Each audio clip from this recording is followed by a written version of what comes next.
You step off the plane and the sensory overload hits. The signs are incomprehensible, the transit announcements blur together, and you have exactly zero idea how to navigate your new environment. The standard advice for this moment is to prepare by memorizing extensive vocabulary lists weeks before your trip, grinding through verbs, pronouns, and random household objects. But in Scandinavia, that effort is mathematically unjustifiable. Local English proficiency is so high that rote memorization offers a poor return on the time you invest. Try to stumble through a complex sentence in broken Swedish, and the local you're speaking to will instantly switch to perfect English to save you both the hassle. Those hours you spent studying vanish. Out of the hundreds of words listed in tourist guides, there are exactly 5 high-utility phrases you actually need to function.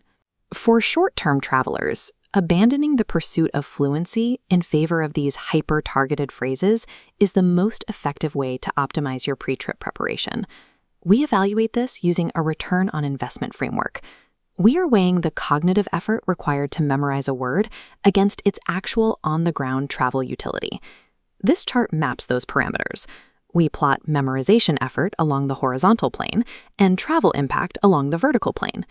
Grammatical concepts, like memorizing whether a noun takes n or et, and pronouns like jag and du, fall into the bottom right quadrant.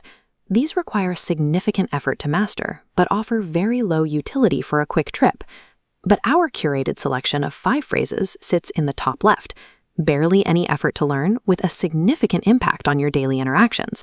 This is the core of the 20/80 tourist concept, doing 20% of the linguistic work to capture 80% of the cultural goodwill. Maximizing cultural respect does not require mastering a language. It requires executing a few key social lubricants effectively. This scorecard matrix will track our 5 phrases, evaluating each against its pronunciation, the required scenario, and its specific ROI factor. The first phrase is actually a pair, your standard greeting and farewell, hey and hey do. The input effort is minimal. Hey sounds like the English word hey, making it incredibly easy to execute. Skipping this step and leading entirely in English can make you seem like an abrasive tourist rather than a polite guest entering someone's space. Phrase 2 is the elevated form of thanks, tack så mycket. The basic talk, pronounced talk, is fine, but mastering the melodic 3-word pronunciation of tack så mycket pays significant dividends in how locals receive you. Handing a bartender a flat English thanks is forgotten instantly. Delivering a clean tack så mycket generates a level of appreciation that outweighs the effort of learning the phrase. These first 2 phrases form a zero-risk foundation. They allow you to move through Swedish society without generating friction. The remaining 3 phrases shift from passive politeness to active navigation. Be aware that these introduce the variable of response management. Phrase 3 is ursäkta, or excuse me.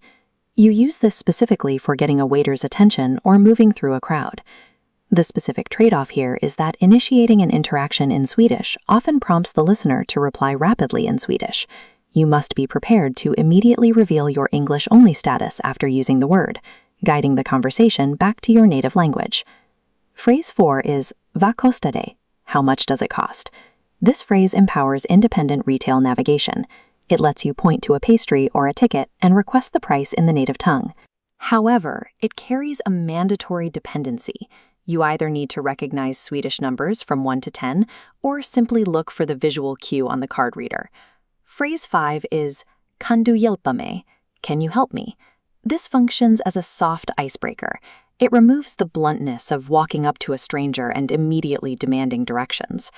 While these navigation phrases carry a higher risk of immediate miscommunication, utilizing them reduces the overall friction of your daily transactions. These phrases are most effective when sequenced together to frame a complete interaction. This flowchart maps a standard interaction. You begin with a polite entry, hey. Next, deploy a navigation phrase, like ursäkta for info, or vad kostar det for an item. Finally, close the loop to maintain goodwill, exiting with tack så mycket and hej då. Following this cycle signals that you are a considerate guest, which makes the inevitable switch to English feel much more natural. We have to acknowledge the strict limitation of this strategy.